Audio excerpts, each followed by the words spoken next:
Ladies and gentlemen, welcome to the Funhouse. Today we are installing a shower stall.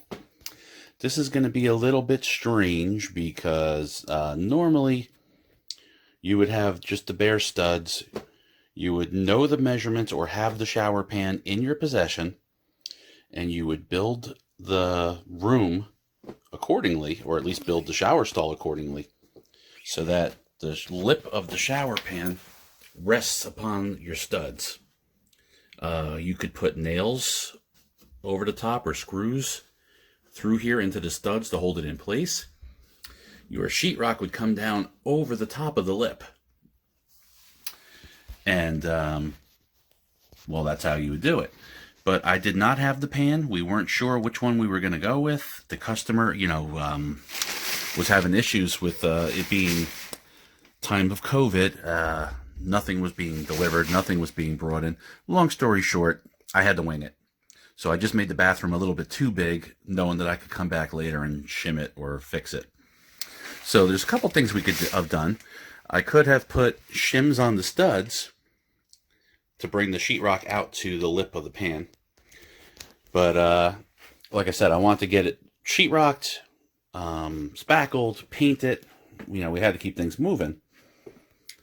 So instead, what I'm going to do is I am going to install cement Durock or Durarock. I forget what they call it. It's kind of like a Wonder Board. I don't know if people remember that stuff. And I'm going to be shimming the walls out thick enough to, keep the plumbing within the wall to come out over the lip of the pan. It's going to shrink the shower by an inch from left to right and a ½ inch in depth. But I think it's really going to be the way to go. Just as far as making it come out looking good. This wall was a little wonky, so you can see we're recessed in on the corner and we're sticking out over here. It's going to be my opportunity to make this booth of the shower stall perfect, so that when the shower doors go in and everything else goes in, it's perfect. The walls are about 6'2", so they will be 6'2" above this flat part of the pan. Comes in a little bit underneath this where the shower head's going to go. From there up, I'm going to fill in with plastic. It's kind of like the stuff you see in public restrooms. It's not the classiest or most beautiful way to go, but it's better than having that moisture and humidity resting on your sheetrock. And also, it can just be a temporary thing. You can pull it down later and go with tile from here up when the customer has more money. So in the meantime, we're just looking for an inexpensive way to keep black mold from forming. To hide the ½ inch edge of the board, I've got some plastic molding, which you'll see later. And that's pretty much that. I'm going to find the studs. I'm going to measure out and cut my Durarock and screw it through the sheetrock into the studs. And then we can start putting this guy together. First thing I'll do is get out the level, and I'm going to draw lines on the walls where the walls of the shower are going to be, so that the Durarock is flush with the edge of the shower walls. I am laying out my Gridwork. These are the studs that the backer board will fall on. Corner obviously has a stud. This line up high is where the drop ceiling is going to be. It's actually going to be the top of the L bracket, which is going to come down, which will give us room to fit a tile between the L bracket and this duct. It's as high as we can go. And there are my studs so that I can catch them with the L bracket and catch them through the backer board, Durarock, whatever it's called. So the Durarock will end here. The plastic will go from here to there, and it will be caulked where it touches the L bracket, and caulked down here where there's going to be a piece of trim that will go from the plastic quarter round out, covering the Durarock to the wall of the shower, which will be caulked. And that way any condensation will run down and not be soaking into the sheetrock. Hopefully they'll run the fan and there won't be a lot of condensation, but you can see it's a small room. No ventilation really other than the fan. It's just, you know, it's going to be a mess. I got to try to avoid issues as best I can with what I have. And that's what I'm doing, trying to think now to avoid problems later. I'd rather address it ahead of time than try to fix it after the fact. I will do the backer board on this back wall first, and then I will be able to get an accurate measurement out from the backer board out the 40 inches and score a line, a nice level line, which this wall will follow, regardless of what's going on back here. This is level. It's pretty perfect, but we'll make it absolutely perfect and compensate with caulk in the corner and the trim. Same over here. So that's what's going on. Let's cut some Durarock and get it screwed up to that back wall. So I showed you that bottom corner where the firewall meets the bathroom, the back wall of the bathroom, the shower, is a little wonky. So I cut it shy so it'll fit easy because the thickness of the other sheets is going to hide the edge anyway. But I went 47 down here and 47.5 inches up there. So pretty substantial difference. I drew a line as always, that way if the level moves as I'm cutting, I'll see that it moved. I'm going to pin it down. A T-square would work well if it were a straight line, but it's not. So I'm going to pin this down as best I can. Score it as good and deep. I'm just using a regular razor knife. They do make a special knife for this. The box store didn't have it. I'm going to score it one more time. Nice and deep, edge to edge. I'll move this. We will flip this up on edge. Get the pencil out of the way. Up and over. This should crack. I'm going to hold roughly where I need it to crack. And it cracked nice. And then we just cut it like sheetrock. The only difference is this is like a fiberglass mesh on the back instead of being paper, but you can see it cut and broke a lot like sheetrock. And let's go see if my math was right and see if it fits. Okay, I'm going to make sure this is in position. Feel down under here.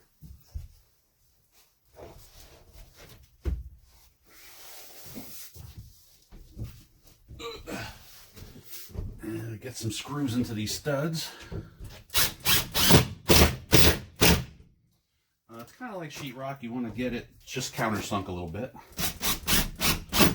It's not so important if it's not going to be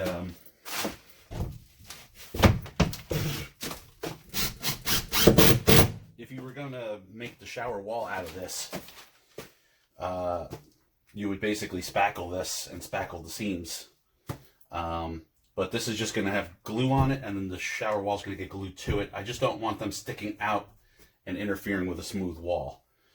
So you want them at least flush, if not countersunk, just a whisker, just not sticking out. I'm going to do that down the studs in the corners. The next sheet I'm going to put up to my line, and that's going to leave a little gap down here, and I might just leave that gap because if it's only an inch or two, you're not going to push through the plastic there, you know. But if it was 4 or 6 inches, maybe I'd cut a filler strip in there. So we'll see, but I think it'll be fine. I'll just pick up the next sheet until it's flush with that line up above. Screw it to the studs, and then we'll do the left hand and right hand side the same way. With, of course, cutting out for the hot and cold spigot, faucet, whatever you want to call it. And the shower head's above the Wonder Board, so we don't have to worry about that.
Alright, now I'm going to put the shelves in.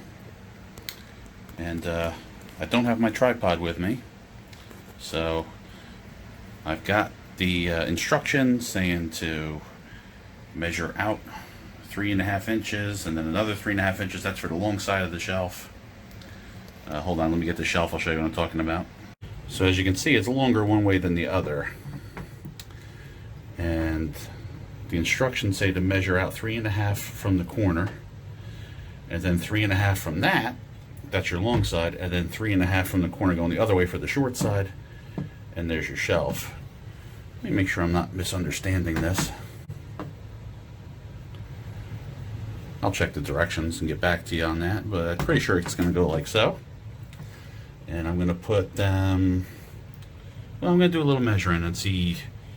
I want to be able to fit a bottle of shampoo on the bottom one, in between the bottom one and the top one. That way either one can be for soap or shampoo. I think I'm going to do my first shelf the same height as the shower diverter, which is approximately 45 to center. So I'll put that shelf at about 45 inches on the wall. I'll do another one maybe a foot taller so that your average bottle of shampoo can fit. I don't know, what's the average size of shampoo?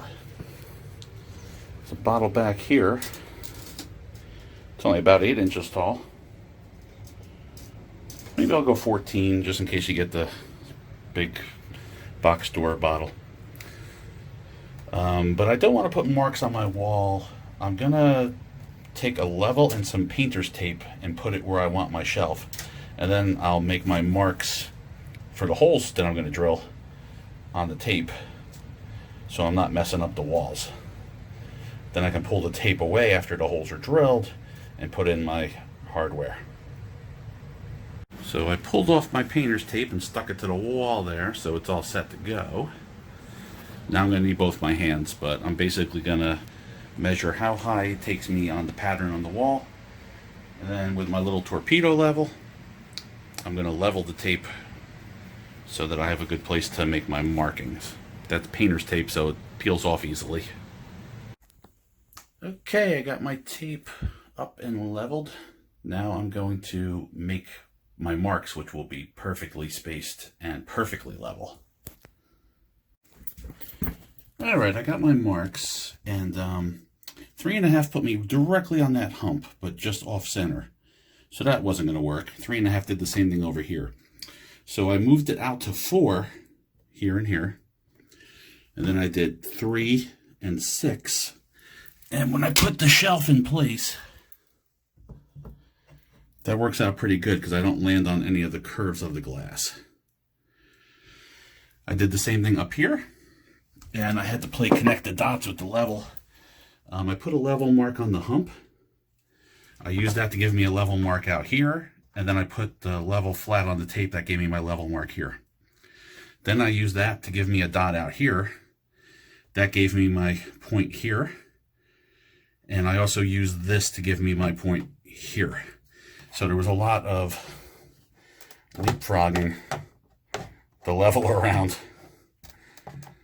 But I could have drew a line the whole way, and this line up and down at 4 inches would have gave me my drill point. But just so you know, that's how you do things when you don't have level ground. You could also take a piece of wood, cut out a notch, put your level on that piece of wood and use that, but really it's not worth it. Just give yourself some dots on some flat spots and use that to transfer over the topography. So now I'm going to drill those spots and put in the anchors like the instructions show. The instructions call for a 5/16. That's what I got. Let's see if we can't make these holes perfect.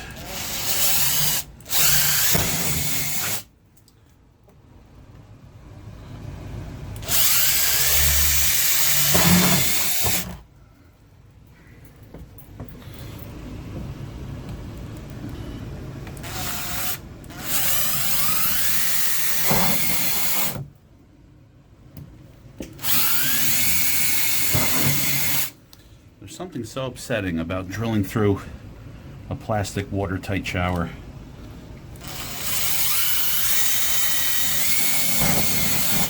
I know there's caulk, but caulk doesn't last forever. And homeowners don't always stay on top of stuff like this. But what can you do?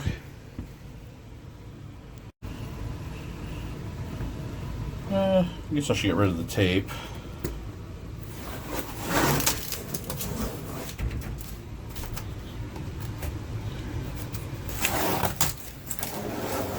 Went surprisingly smoothly. Now I'm going to put these in flush with the shower wall. Well, actually, I'm going to just put them in. And I'm going to drop them all over the place. And give it a little tippy tap with the hammer. Now, I don't want to go crazy with these. Where'd the one I dropped go? There it is. Okay. There's, I don't know if you remember from earlier in the video, but there's these plastic beads on the back of the shower. So there's hollow pockets behind there. I don't want to suck this in and make it bow in.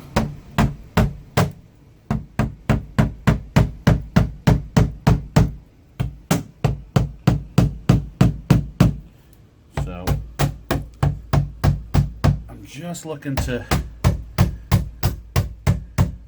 get flush with the plastic. I don't want to pull in bubbles or bows in the plastic and make it look faker than it already looks. Alright, I got those flush, but they're not pulling the wall in. Let's mount some hardware. It doesn't say anything about O-rings or caulk, but I'm going to put a bead of caulk around each one of these. Okay, so just gonna put a dab, concentrate it over the top, but around the sides too. The bottom, no big deal. Any water there would just drip out. Did I mention I forgot my tripod? Yeah. This is loads of fun one-handed.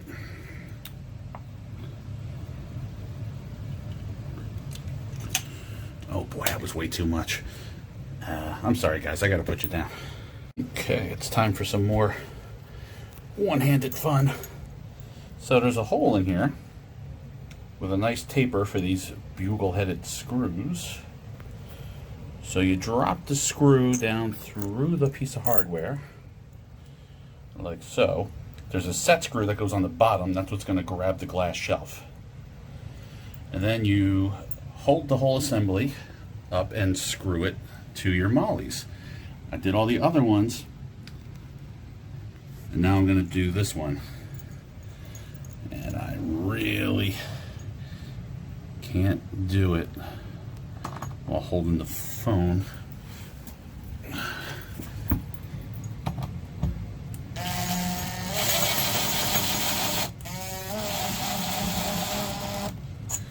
Okay. It says use a hand screwdriver, so that's what you should do. But me, I'm a rebel. Alright, even when it's snug, I can turn it. And now I'm just going to take my finger and clean up that caulk around all these. Now I got the top shelf in. You guys are actually watching me through it right now. I'm putting in the bottom shelf, tucking it as far into these as it will go. And now I am using a hand screwdriver because I might be a rebel, but I'm not an idiot. At least as far as you know. And I'm just kissing the glass and then a little snug. You can always come back and tighten them more, However, it won't help to loosen them after you shatter the glass.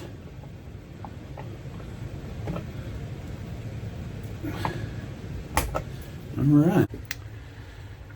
And that, my friends, is 2 shelves. And this shower surround install is complete. Thanks for watching. Can't wait to see you next time. Have a good one. The shower stall is installed, and now I must put the doors in. Not sure if this is going to be one video or two from the shower stall install, but I am putting these on immediately after doing the shower stall. That way the tracks will hold the stall against the wall while the adhesive dries. That is holding the shower stall walls in.